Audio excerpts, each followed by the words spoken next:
360R किया या नहीं किया? जब 360 चैलेंज की मैंने शुरुआत की थी तो पहली वीडियो दी थी कि ड्रॉप ईयर में ऑल इंडिया रैंक 1 लाने की कोशिश करेंगे। बहुत सारे बच्चों ने कहा कि बीच में छोड़ दिया। नहीं लाडले, जिसको ऑल इंडिया रैंक 1 लाना होता है ना, वो रोज ऑल इंडिया रैंक 1 की बात नहीं करता, वो फिर प्रोसेस में जुड़ जाता है अपने विजन के साथ।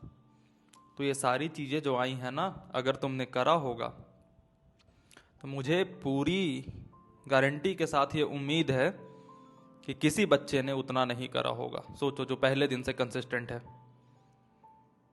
और अब वो बहुत बेहतर स्थिति में होगा, बहुत ज़्यादा बेहतर। उसे दिख गई होंगी कि चीज़ें कैसी करनी होती हैं, चीज़ें कैसे करते हैं हम। मिशन 150 के साथ उन बच्चों को जिन्होंने अभी तैयारी खराब कर ली है, उन्हें एक नई उम्मीद दी है, कर लो। और फिर मैं आज कह रहा हूँ कि 100 दिनों के बाद मैं यही बात कह रहा होऊंगा कि जिस दिन मैंने मिशन 150 लॉन्च करा था, उस दिन से जिस बच्चे ने स्टार्ट करा है ना, बहुत सारे बच्चे होंगे, बहुत अलग अलग स्ट्रैटेजी से पढ़ रहे होंगे, बहुत अलग तरीके अपनाए होंगे, सबको लगता है कि ऐसे करूंगा तो हो जाएगा।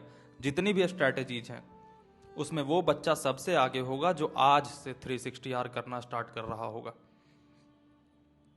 मैंने मिशन 150 में एक स्ट्रैटेजी दी है, तुम में से बहुत सारे बच्चों ने देखी होगी। मान लो कि वो स्ट्रैटेजी तुम्हें नहीं फॉलो करनी, ठीक है, लेकिन 360R को अपने बेस से हटाना मत।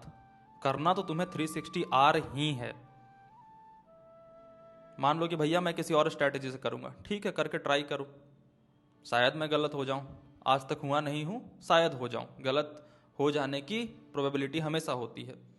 अभी तक नहीं कर पाया, शायद कुछ होगा, हो जाऊं। तुम गलत साबित कर दो अगर नहीं कर पाओ, अगर तुमने कुछ और करके और उन बच्चों से बेहतर आ गए जो कि उस स्ट्रैटेजी से अभी शुरू कर रहे हैं, ठीक है।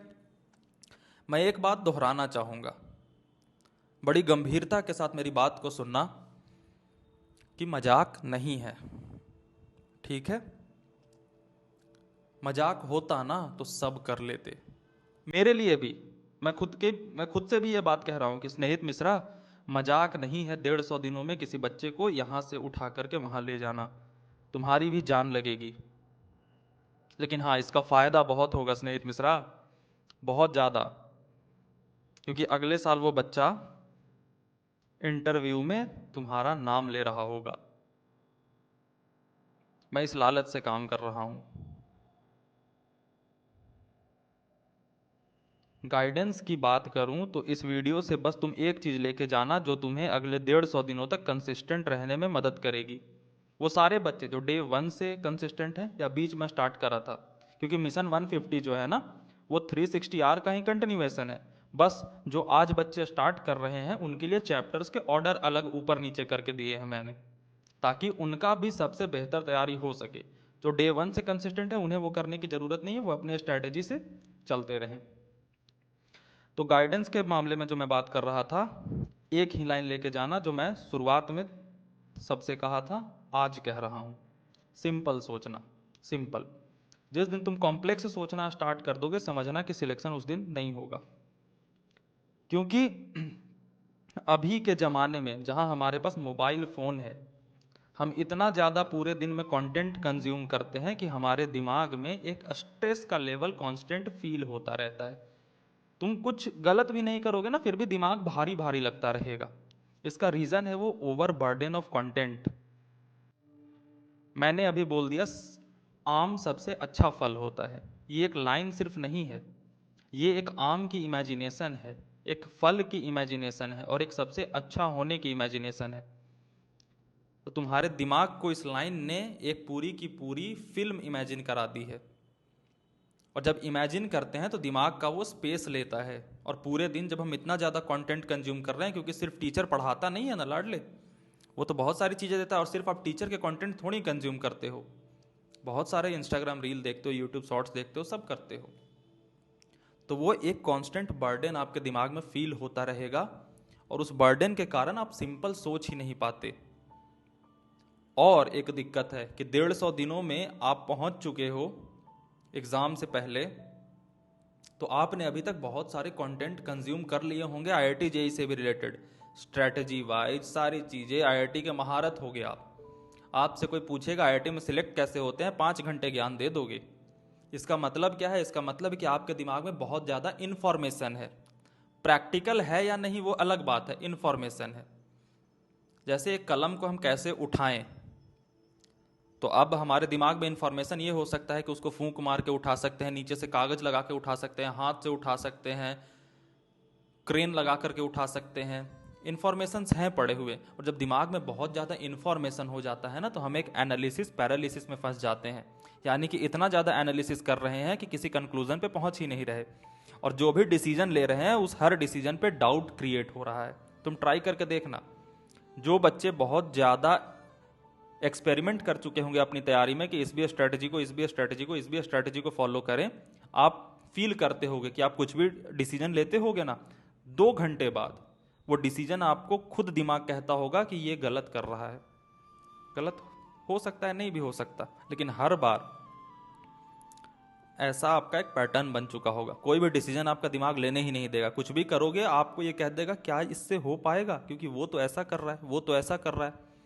और लास्ट में पता है क्या स्थिति आ जाती है? पिछले साल के बच्चों से भी मैंने कहा था, इस साल भी कह रहा हूँ, कि बच्चे कहते हैं कि भैया एनसीईआरटी की किताब ढंग से पढ़ ली होती ना, तो उस स्थिति से बेटर होता जिस स्थिति में आज हूँ। मैं तुमसे कह रहा हूँ, तुम्हें जो स्टार्टिंग में सबसे खराब डिसीजन लग रहा था, इमेजिन करो, जिसको तुमने एकदम वाहियात कह के छोड़ा, अगर उसी पे कंटिन्यू रहे होते ना, तो आज उस स्थिति से बेटर होते जिस स्थिति में आज हो। उनसे नहीं कह रहा जिनकी तैयारी अच्छी है, आपके लिए तो मेरा सीना चौड़ा है, लेकिन वो बच्चे, आपकी दिक्कत है सिंपल नहीं सोचते। सिंपल सोचना है, क्वेश्चंस नहीं बनते भैया, बनाएंगे भैया। नहीं बन रहे भैया, क्यों नहीं बन रहे भैया, सिंपल सोच लेंगे। क्यों नहीं बन रहे पे 2-3 रीजन आएंगे, इसे कैसे दूर करूं भैया, दूर हो जाएंगे तो ठीक बात है। नहीं हो पा रहे हैं तो क्यों नहीं हो पा रहे हैं भैया, क्या मेरे सॉल्यूशन में कमी है भैया, या फिर मेरी नीयत नहीं है सॉल्व करने की भैया उस प्रॉब्लम को। साधारण सोचना, तुम्हें मेरी भी जरूरत नहीं पड़ेगी।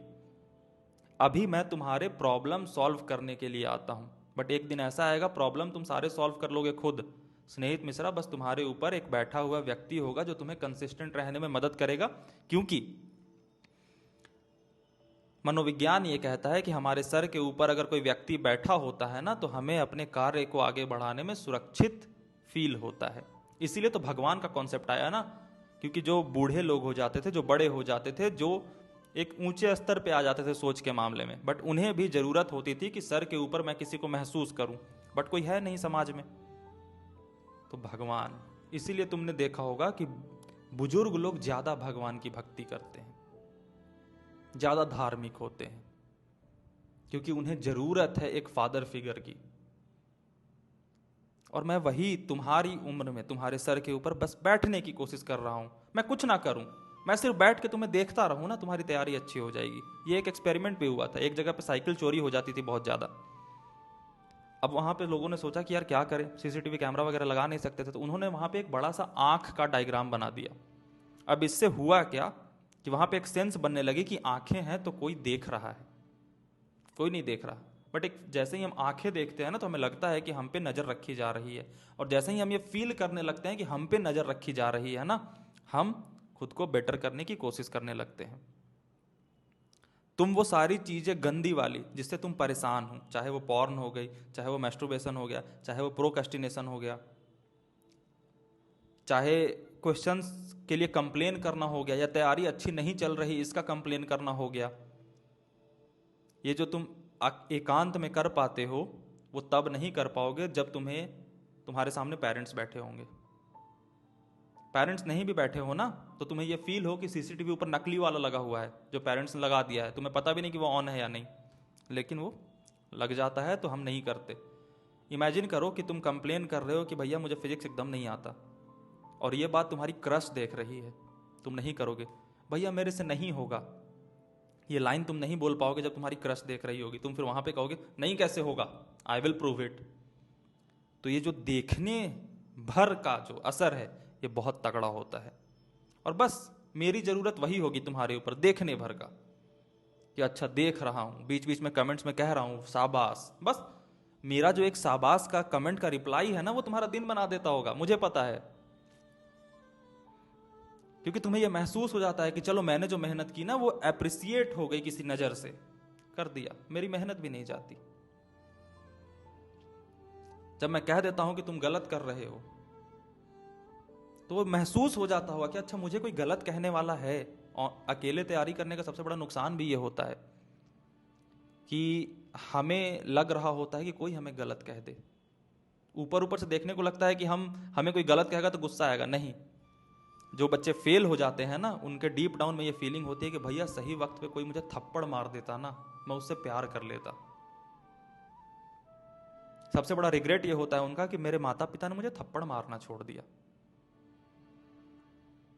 मैं जिस दिन आधा होमवर्क करके उठ रहा था ना भैया, जैसे 5-6 में होता था ना कि टीचर अगले दिन स्टिक से मारते थे, अगर कोई मुझे मार देता ना भैया, मैं हो जाता भैया अब तुम बड़े हो चुके हो, तुम्हारी गलतियों पे तुम्हें कोई थप्पड़ नहीं मारेगा, क्योंकि अब तुम्हारी गलतियां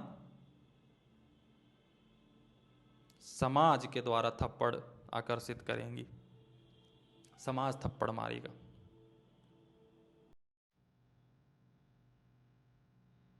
तुम जिस दिन होमवर्क नहीं करके उठोगे ना, उस दिन कोई टीचर तुम्हें स्टिक से मारने नहीं आएगा, एग्जाम आएगा स्टिक से मारने।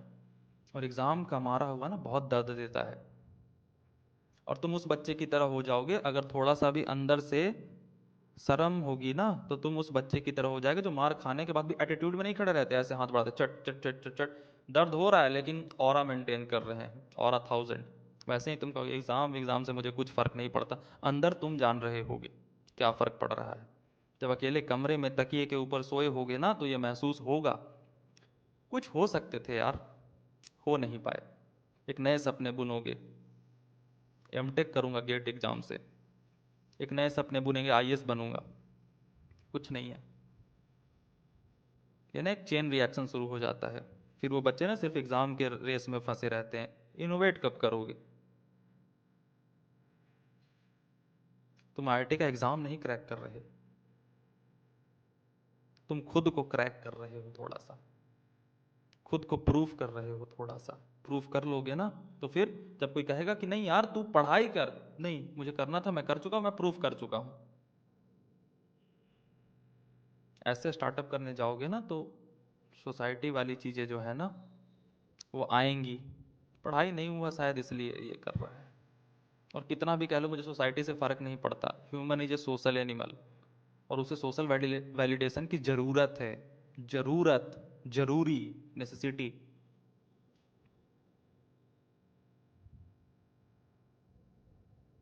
कितने भी बड़े लोग हुए हो ना, अगर आप सोशल वैलिडेशन आपको नहीं मिलती तो आपको मार दिया जाएगा। बड़े लोगों को मारा गया है।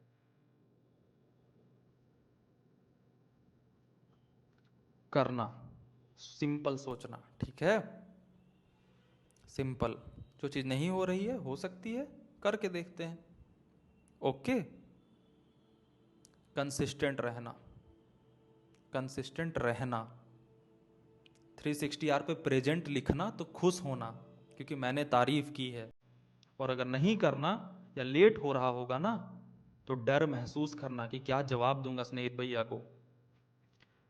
जो तुम्हारे आगे लिखा रहता है ना, day 1 present, day 2 present, day 150 present, वो तुम्हारा फ्लेक्स होना चाहिए। इंस्टाग्राम के बायो में मेंशन कर देना। क्योंकि तुम्हारा फ्लेक्स वो नहीं है कि तुमने 10th में कितने मार्क्स स्कोर करे, तुम्हारा फ्लेक्स वो नहीं है कि तुम किस शहर में रहते हो, तुम्हारा फ्लेक्स वो नहीं है कि तुम कितने महान हो। तुम्हारा फ्लेक्स सिंपल ये है कि 360 आर के कितने दिन प्रेजेंट रहे हो। और तुम्हारा एम्बेरसमेंट ये है कि तुम 360 आर पे कितने दिन एब्सेंट रहे हो। ये फ्लेक्स बनाकर मैं छोड़ूंगा कि बच्चे आईफोन से ज्यादा 360 आर की अटेंडेंस को शो ऑफ करेंगे। तेरे पास आईफोन है, मेरे पास 360 आर का ना 34 दिन का अटेंडेंस है। आईफोन साइड रख के तुमसे पूछे कैसे करा भाई बता दे, वो होगा। तुम्हारे लिए 360 आर फ्लेक्स होना चाहिए। और मेरे लिए फ्लेक्स पता है क्या है? वो बच्चे जो कर पा रहे हैं। मिलते हैं कल एक नई बात के साथ, एक नए क्लैरिटी के साथ। अभी समय समाप्त होता है। आखिरी समय समाप्त नहीं हो रहा। एक दिन आएगा जब एग्जाम से पहले एसएम रेडियो की आखिरी वीडियो होगी, और उस दिन 150 दिन पहले शुरू कर लेता यार, उसकी कसक तुम्हारे अंदर बची होगी। मैं वो देखना नहीं चाहता, मेरे लिए शर्म की बात होगी। कल मिलते हैं।